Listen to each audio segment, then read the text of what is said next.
Tell me, have you ever seen a mountain move? Or watched a river change its course?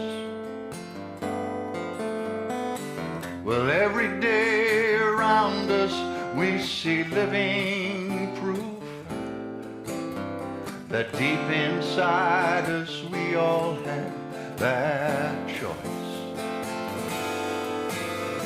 The choice to change direction and the choice to start again, to make life better than it's ever been. Oh, I believe. There is no spontaneity and no individuality without prerogative. There can be no choice unless there is something from which to choose. Otherwise, the ability to choose would be merely a fantasy. Therefore, there must be not only the possibility of choice, but the liability of experiencing that which is chosen. When we really hit a place in the road that just turns us upside down, it's a special time, I think, for us when we reach that point, when we get stuck and nothing seems to give us joy or fulfillment. It's not a good time. Sometimes we get disconnected from our source. We lose the will to live.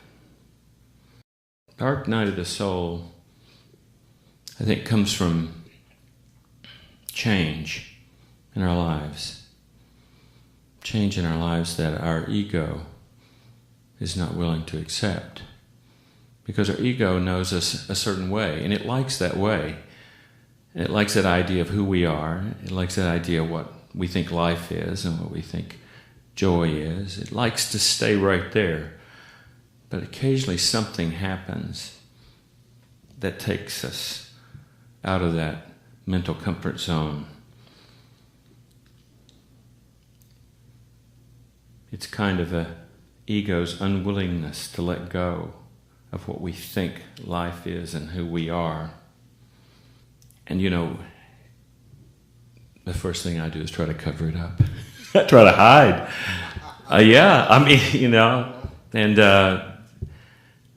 Because if we can get real busy, really busy, work can be really important, relationships can be real important,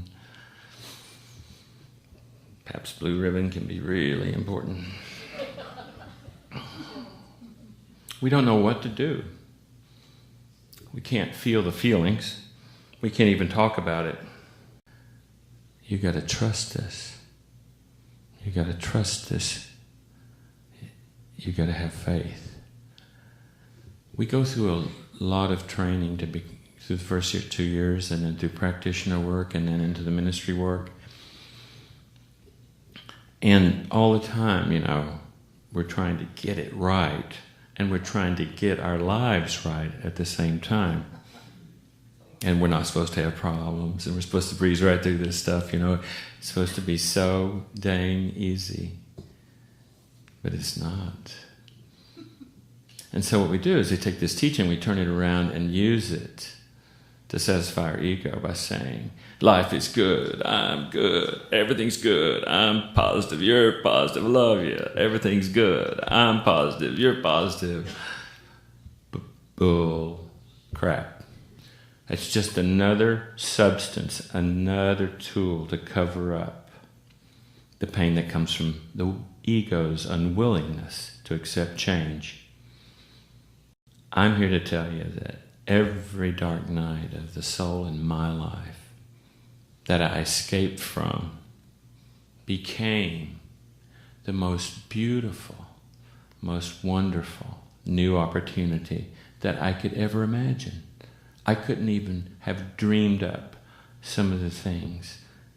So I encourage you, when the challenge comes, face it, grieve it, feel it, understand it, face it, own it, and let it go.